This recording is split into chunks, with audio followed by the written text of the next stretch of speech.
Breaking news, my country people. Nyesom Wike is a very unstable human being. Kenneth Okonkwo fires fresh shots at the FCT minister over his anti-Igbo comments and betrayal. Guys, this is interesting. I'm sure Nyesom Wike go just dey jeje, this stray bullet go come touch am. Because like this, we know Wike to be a very controversial man, and a man that has two faces, in the sense that Wike will be saying something today and then tomorrow he will go back and say another thing.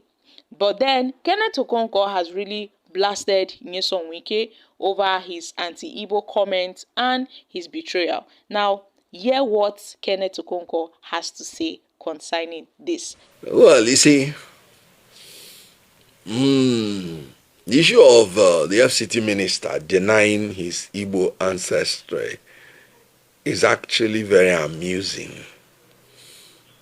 I've seen the FCT minister, for instance, raising his hand and vowing during the presidential primary of PDP that whoever emerges from this primary as the presidential candidate, that I vow to support the person.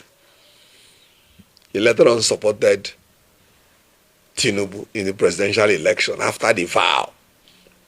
And he started saying, no, it's because he's from the south. And then I was asking myself then, when you were making the vow, were you not aware that you had some northern candidates that were contesting? You contested with them. When you were making the vow, did you say, I vow that if any southern candidate emerge from this convention, I'm going to support the southern candidate? Is it, if any person, if anybody emerges, I vow, use the word vow, to support the person? I saw him also vowing he would never say anything against Odele that will make him to cry. But the things he's saying about Odele is even making Odele's followers to scream. Then you can imagine Odele himself. I saw him also vow that once he leaves office, he will leave his successor to have peace and will not come to disturb him. That is not the kind of person that disturbs his successor. His successor is the most disturbed successor in the whole Nigeria. So he has made a lot of vows which he had recanted. So if you don't like what the FCT minister is saying, just be patient. He will soon change. But let me talk about the issue of ancestry. Nobody chooses where he comes from. It's God that determines where you come from. That is one. Then secondly, the basis of nationhood from the ancient time is language. If you recall the Bible from the Tower of Babel, when God wanted to create nations out of the unipolar world, then he said, let us go and scatter their language. So when God did it, you discover that people now who understood each other, what they were speaking, now aggregated and became part of one nation. So it is language that determines your nationhood. Ikwere is Igbo, 100%. Ikwere go na Chineke dị mma. Ikwere. Wike means Wike, because in Igbo land, some dialects use the word Wike. If you remember, the former Senate president is Adolphus Wabara. So it's dialectical. Nyesom is Igbo. So by virtue of language, Ikwere is Igbo.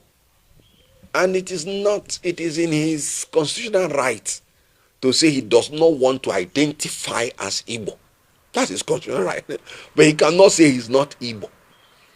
Because by language, by tribe, he is Igbo and he doesn't have a choice about it. And again, if a Wike that is just a politician talks about Igbo, and the president of Ohaneze, who happens to be an Ikwere man, Senator Azoka Mbata, talks on what concerns Igbo, and then Wike's own political leader, who is Fubara, because the PDP concern is very clear. Once somebody is a governor, He is the leader of the state.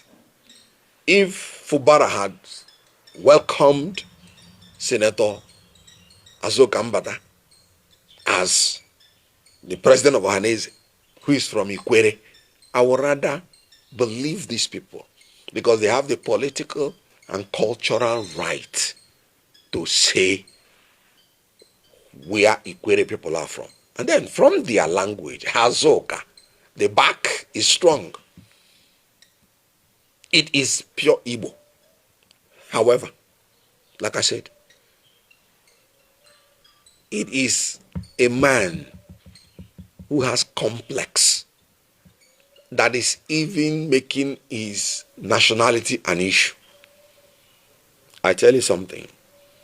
At times, I go to church to give thanks to God for the honor and privilege of making me an Igbo man. You know why? Ndị Igbo are one of the rare gem in the whole world that can create their way out of any problem they are in. After the war, they were given 20 pounds. Before 10 years after the war, they are already the richest wherever they are. Adding value, creativity. 22 years after the war, we were already creating living in bondage in Igbo, somewhere in Lagos, that has started Nollywood, that is ranking about the second now in the whole world. Creativity, which is a gift from God. Before the war, you always hear about Igbo man. An Igbo man will sit down, and whenever he has any issue, he creates his way out of the problem.